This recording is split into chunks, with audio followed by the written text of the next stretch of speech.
Hello and good afternoon. Myself, Dr. Suman. As you know that I am dealing with optional paper public administration. So, as far as my course is concerned, you can subscribe my course. You can easily download the Movisala app from the Google Play Store and insert my institute code, that is MEZA 5555.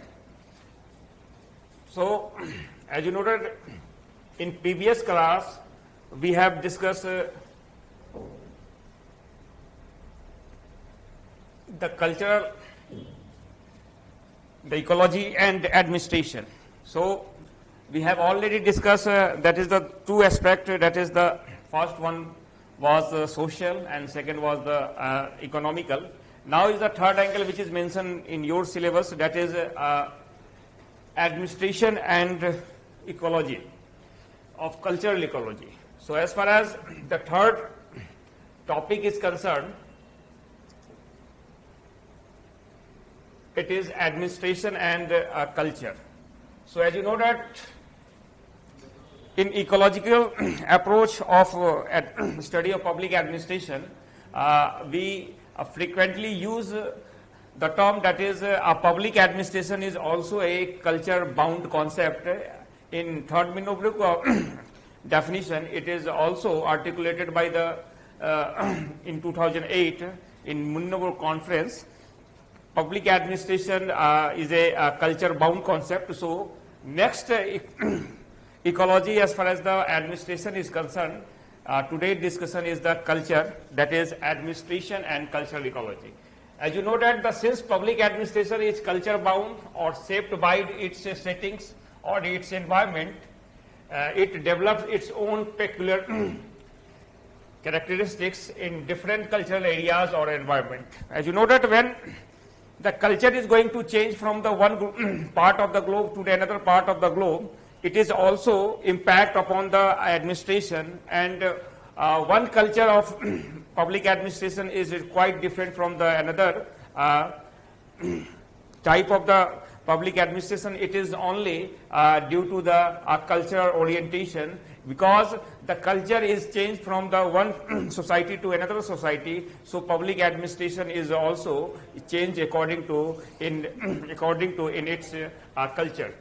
Though there is manifest similarity in formal organization of various nations, yet their informal and behavioral patterns poses considerable diversities, each being shaped by its social culture. As you know that as far as the structure of the administrative system is concerned, it is more or less some homogeneity is find in the different parts of the globe, but as far as the patterns of behavior and that is the socio and cultural orientation, it is going to change from the one culture to another culture. So, if you try to study and try to find out what was the reason and what is the reason to the behavior of a particular administrator in particular circumstances,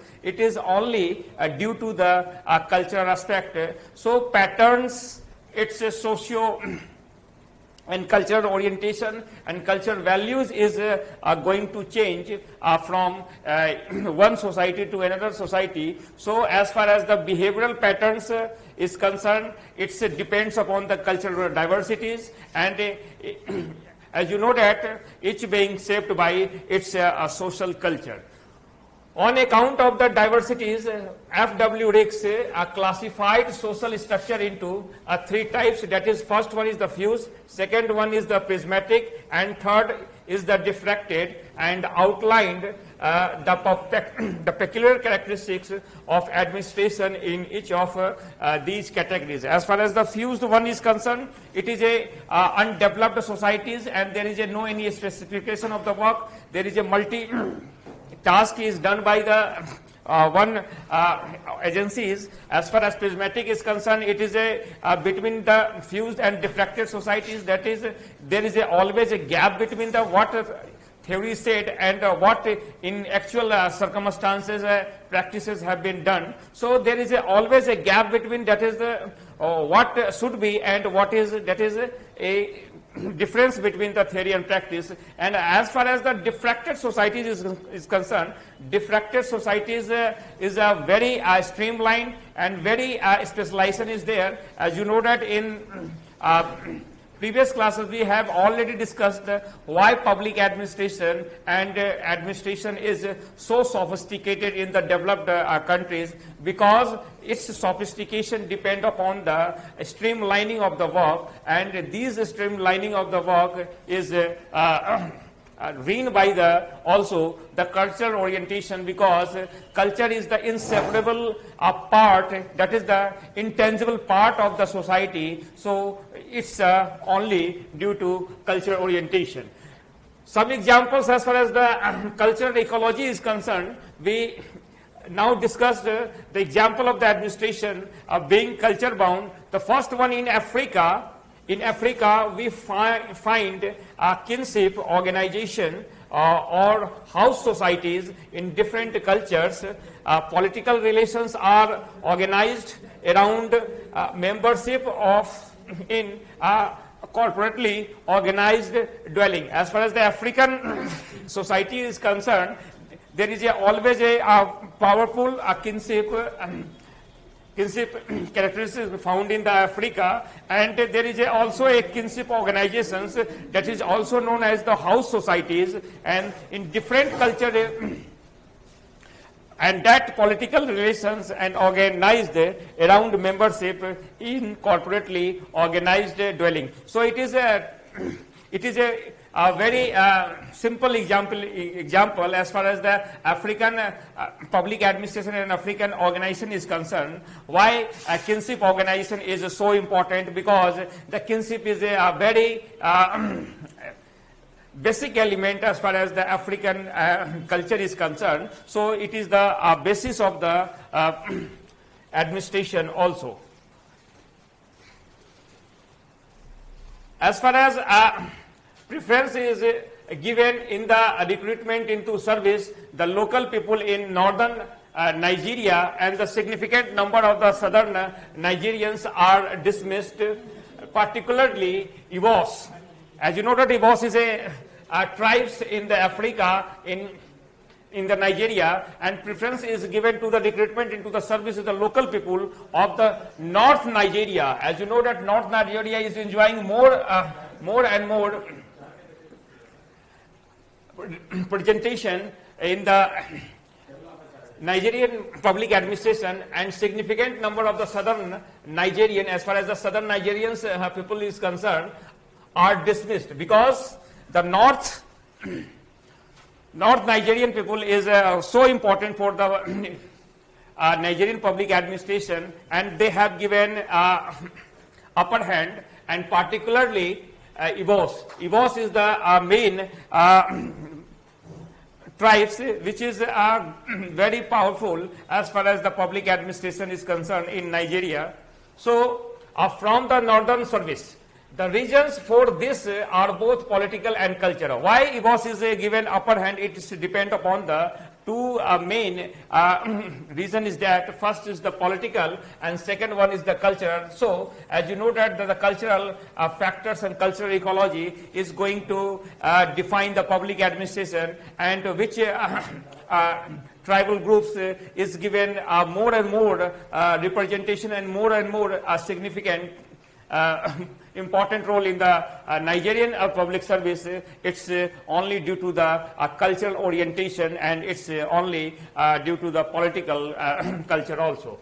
So even though in India, as far as the Indian example is concerned, the civil service was developed by the British on certain principles that is called general competition, integrity and impartiality, and political neutrality. As you know that the general principles of the Indian civil services is concerned, you know that as we know that the ICS is developed by the Britishers, and in certain principles which is that is the general competition is there, that is the merit based recruitment system obtained in the Indian civil services, that is ICS, that is also integrity, that is the administrative integrity is there, and administrative integrity is the factor as far as the ICS is concerned, and impartiality. As you know that in the role of the civil services and civil servant, you have behave impartially, and impartiality is the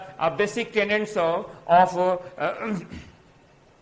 behaving with the people. And political neutrality, if you talked about the Masterman Committee reports, the Masterman Committee reports also related with the political neutrality, and political neutrality is a axiom, and it's a very classical principles as far as the relation between the public administration, that is the political executive, and civil servant is there. So political neutrality is the basic principles.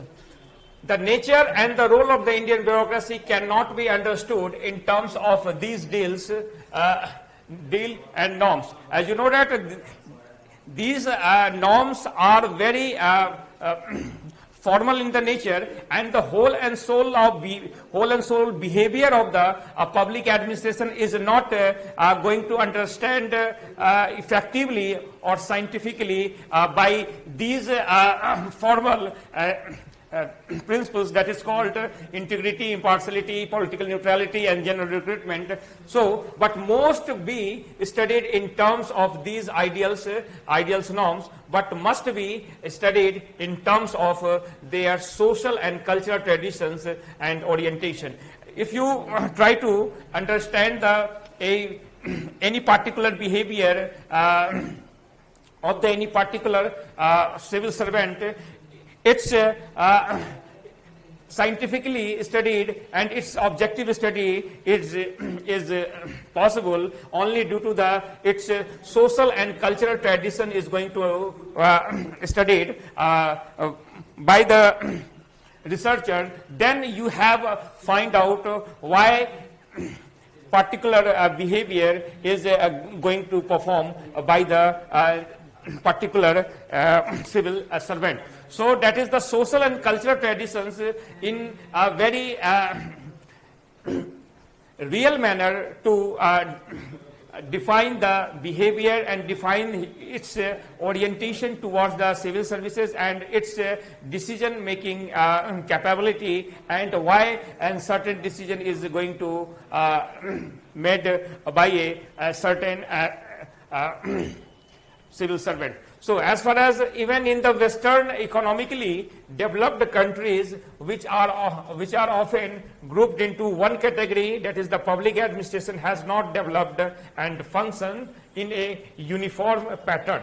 As far as the Western country is concerned, it is also known as Western countries known as egalitarian society and egalitarian societies, but as far as the Western economically developed country is concerned, there is also some cultural expression and cultural activities and cultural regions to explain the behavior of the particular administrators. So, for example, variation in the British and the German patterns of the administration. As you know that there is a certain differences between the British administration, that is the British public administration, and the German public administration, and these are due to the only culture orientation. Why? Because Britons have a particular type of culture which is very differentiate between the very differ to the German administration. So German pattern of administration. As far as the Britain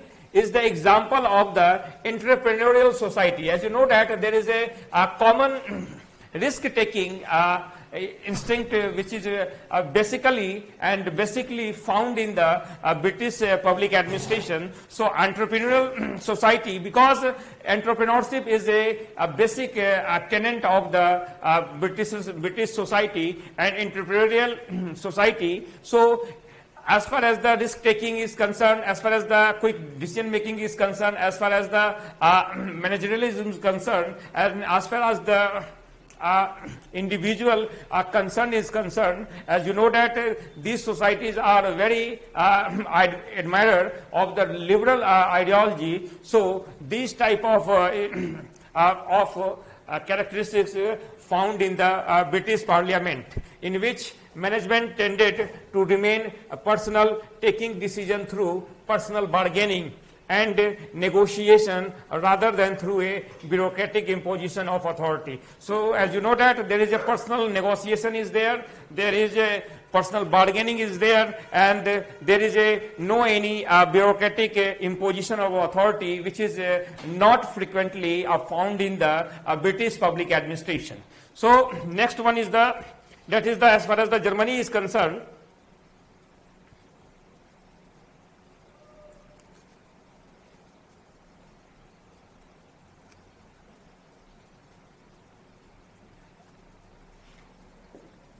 Germany has the institutionalized bureaucracy. As you know that as far as the Germany is concerned, the bureaucratic is a institution, and bureaucratic culture is institutionalized in the German society and German culture, and Germany has the institutionalized bureaucratic style of administration. Bureaucracy is the dominant form of a social organization as far as German public administration is concerned. So these are the few examples how cultural ecology is going to impact upon the functioning and behavior of the public administrator in a specific culture, and culture is going to decide the behavior and why certain type of and specific type of and very specific type of behavior is performed by the public administrators. It's only due to the cultural ecology and cultural factor is there. So now next one is which mentioned in your syllabus, that is the administration and political ecology. As far as what is the impact of the political ecology on administration, as you know that the public administration is separated from the political science, so politics is going to affect a very large manner, because political ecology is the main ecology to run the administration, and each and everything is decided by the political ecology. As you know that the separation between the politics and administration, which the term and which concept coined by the Woodrow Wilson, that is a father of the public administration, it is due to the politics is a normative concern, and as far as the administration is concerned, it is a factual based, and it's should be a descriptive one. It's not a very thing which is going to indulge with the values. It is going to depend upon the facts, and that is the called also positive rationalism. So as far as the administration and political ecology is concerned, public administration and political environment are closely related. The relation between the politics and administration is well explained, and it is very popular. As far as you know that the modern discipline of the public administration is political science. So public administration is the offshoot of the political science. So the effect of the mother on a child, it is a very normal and very in general in sense. So public administration and political environment are closely related. It's due to the offspring of the public administration is the offspring of the political science. So the roots of the public administration can be traced to the politics of the country. If you want to try to search what is the root of the administration, you can easily search out in the political environment. So, and while politics is concerned with government, the practical implementation of government policy assumes the form of public administration. So it is very easily understand, and it is very normal. So politics is concerned with the government, and the practical implementation of the government policy assume the form of the public administration. As you know that the politics is going to design the public policy, and those public policies which is designed by the political science, it is the main part, that is the executing function, and execution of those formulated public policies came into the ambit of the administration. So there is the formulation and implementation of the public policies came to the in the ambit of the public administration. One want to achieve something, and one want to desire something, and another one is that is the public administration to capitalize those aspirations in the form, the state will in the form of the public policies, and those state will in the form of the public policies is going to capitalize in the real manner by the administration. So it is therefore natural that the change in political environment leads to the changes in administrative institution. If it is a very easily find out in every societies, when your political environment and ecology is going to change, it's also change the administrative orientation, because the masters have changed, so disciples are also going to change according to the masters. So as you know that it is a universal fact upon the political environment leads the change in the administrative institutions. As far as the loyalty to the national community is concerned, loyalty to family, language, religion, caste or ethnic group diminish individual commitment to the national political system and produce the potential for political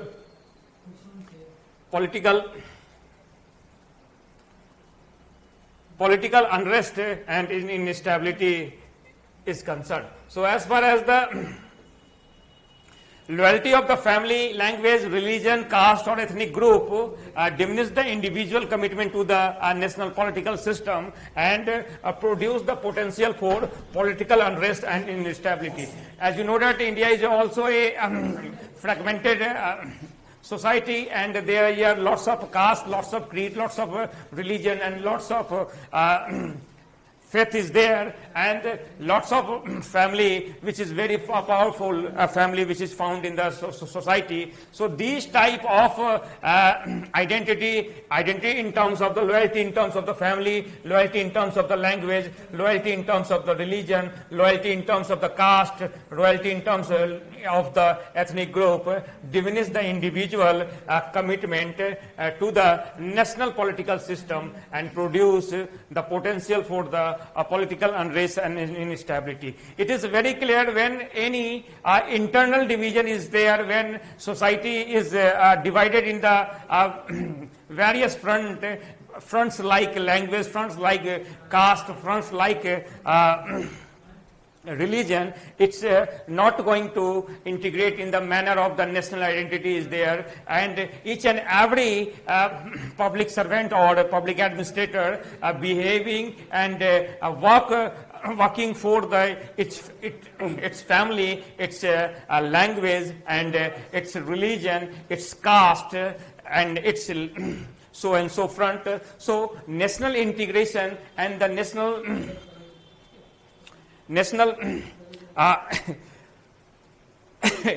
identity is going to fragile, and it's going to create a unrest and instability in the society as far as this type of pathological impact is there.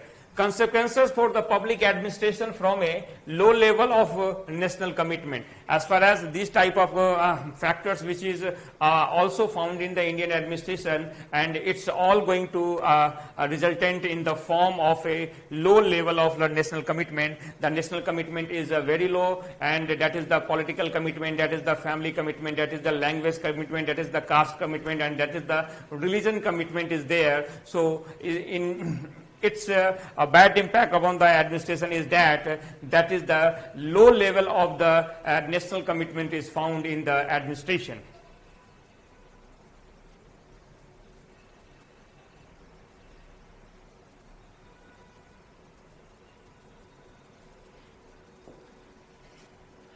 Such a society will suffer from the social dissensions, and in such situation political decision making becomes very difficult. As far as the society will is concerned, and this type of fragmented societies is suffer from the social dissension, and such situation in political decision making becomes very difficult. As far as there is a internal division in the society, there is no any egalitarian society is found. There is lots of heterogeneity is there. There is lots of up and downs very prevalent in the form of the caste, religion, and so and so. So political decision making is very difficult because there are lots of contradictory interests is there, and conflict between those players is frequently visible in this type of fragmented society. That tends to the direct power upward towards bureaucracy. As you know that this type of internal division is there. This type of internal division is promoting to the centralization, and it's also a power is going to concentrate upon the supreme level. So there is always a power which concentrate in the very top level, and this type of societies, the democratic ethos is not found, and bureaucracy try to grab all power in a manner, in a very powerful manner, and decentralization, delegation, and there is that is a dispersal of the administrative dispersal of the authority is not found. The decision making by bureaucracy adversely affects its impartiality. If you behave like a impartiality, that is a political impartiality is there. There is a no egalitarian society is going to establish, and political impartiality also came into the form of the administrative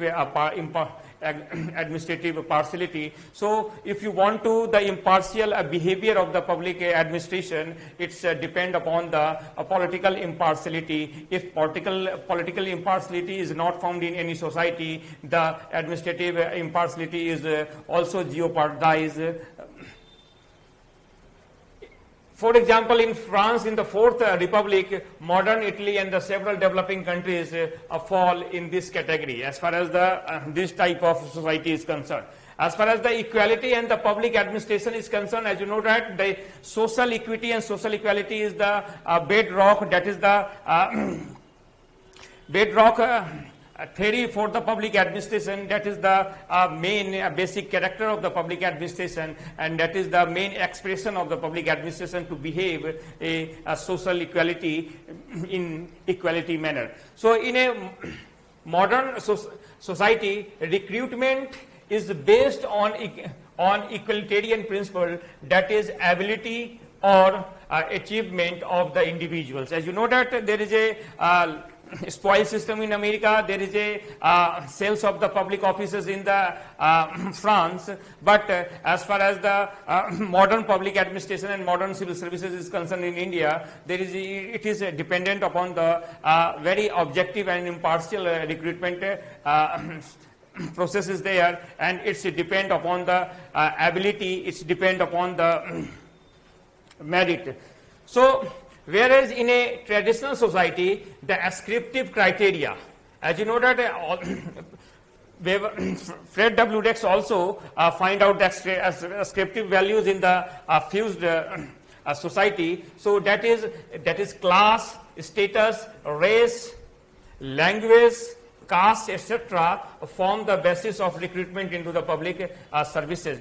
Because there is a ascriptive criteria, there is not a universal criteria is there. So ascriptive criteria is going to further supplement the class, the status, race, language, caste, and it's going to form the basis of the recruitment in the public services. So when a society is reigned by the ascriptive values and ascriptive commitment, the recruitment in the word of the formal sense is merit based, but in reality ascriptive values and ascriptive criteria is going to support these type of pathological and these type of unscientific factor is there, and these are the class, status and race. As far as the administrative equalitarianism reinforces social equality. As far as you want to achieve the social equality, first of all you have administrative equalitarianism reinforces by the social equality. So social equality is going to achieve by the administrative equalitarianism. If there is no any equalitarianism, as far as there is also a differences, there is also a lots of differences in the society. These type of non-equalitarian values is not going to support the social equality as a ideology, and social equality is a very basic feature of the public administration in modern sense, and ascriptive values are going to negate the social equality.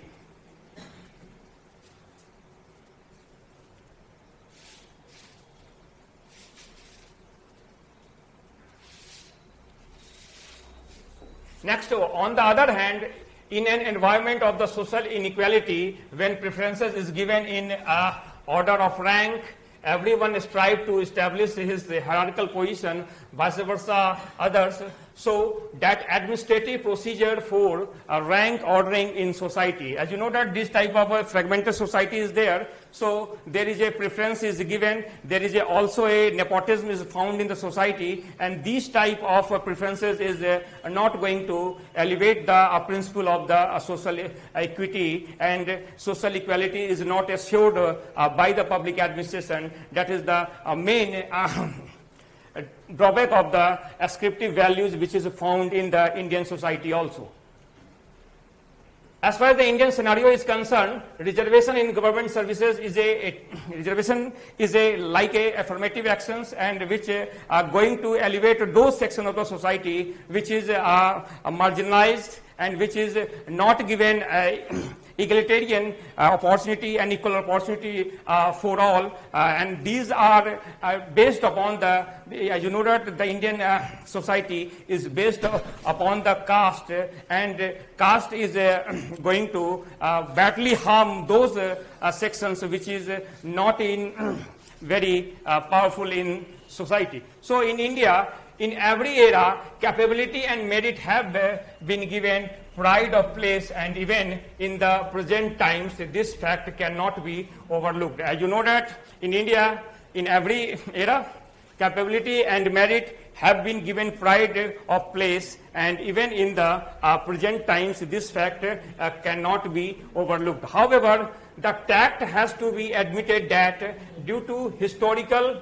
social and economic factors, many classes have been exploited for thousands of years. As you know that there is a lots of marginalized, that is peripheral section in the society. It's due to the historical reason is there, that is the social reason is there, and that is the economic factor which is hampered badly the certain classes, and its exploitation due to the thousands of years, and these are the main reasons for the exploitation.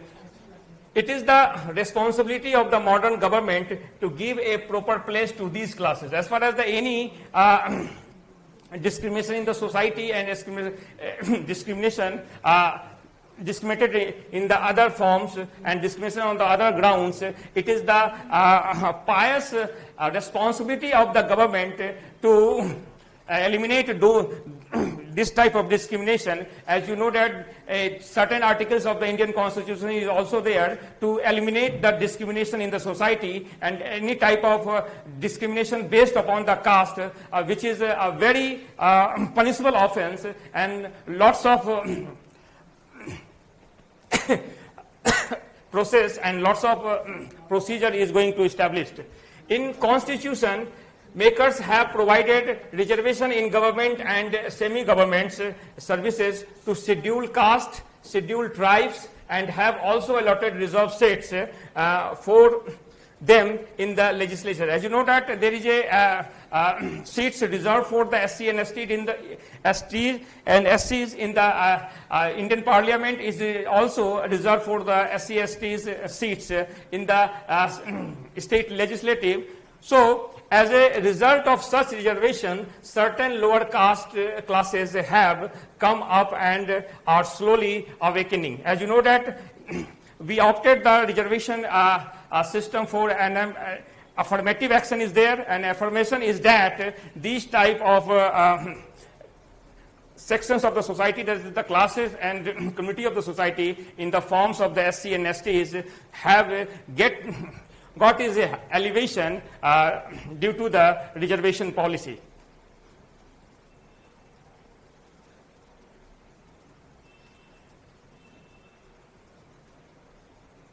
Next one is that, but in recent times, we have see a lot of opposition to the idea of reservation. As you know that as far as the reservation is concerned, reservation is always a burning issue for the society, and there is a society is divided in the support of reservation and another section of the society which is going to oppose the reservation system. So especially on the social media and also on the media and even in family and friends debates.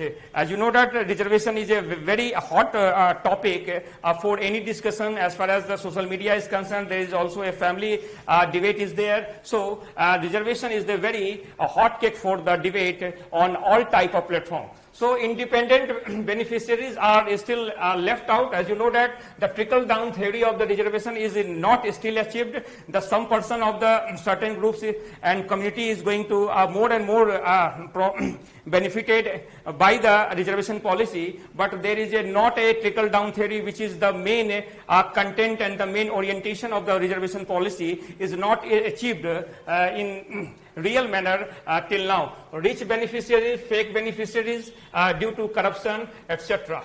Other classes or caste who were left out to want reservation. As you know that more and more community of the society and the caste of the society is very articulative to the given status of the reservation. As you know that EWS, that is the economically weaker section, is there, 10% reservation is also